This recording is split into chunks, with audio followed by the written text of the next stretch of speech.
Hi, welcome back to P2M, the Positive Perspective Mindset channel. Today we're covering the art of public speaking, how to deliver a powerful presentation slash story. The format is a bit different today, so let me know what you think. And let's get started. Why is public speaking so important? Well, imagine this. You're in a meeting and an opportunity pops up to pitch a groundbreaking idea. You have the chance to captivate your audience, inspire them, and seal the deal. Well, that's where public speaking come into play. It will help you communicate more effectively and confidently.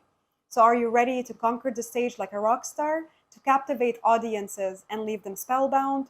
Well, we first must set the stage. To truly master the art of public speaking, we must first start with our mindset. Having a positive and realistic mindset is key.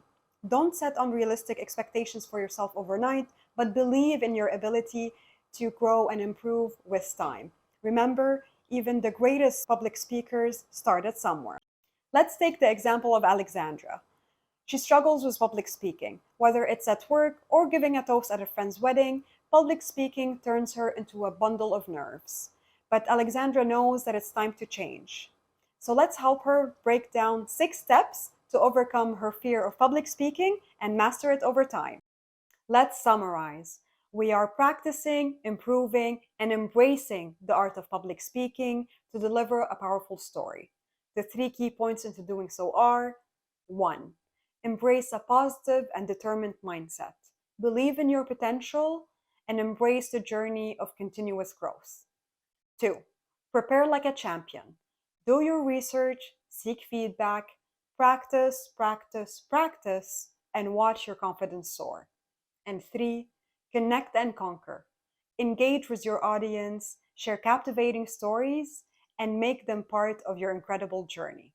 So, whether you're an introvert or an extrovert, it's worth a shot to go on a journey of mastering public speaking and witnessing the incredible impact that it can have on both your personal and professional life. These were some steps and examples on the art of public speaking, how to deliver a powerful presentation slash story. If this helped you, like, subscribe, and share your support. I'm Amanda, your online buddy. Join me next week where we'll be covering how to build a successful personal brand in life and at work. Market yourself. Ask questions or suggest topics related to your career or personal life in the comments, and we can tackle them together. Remember to keep a positive yet realistic mindset. See you next week.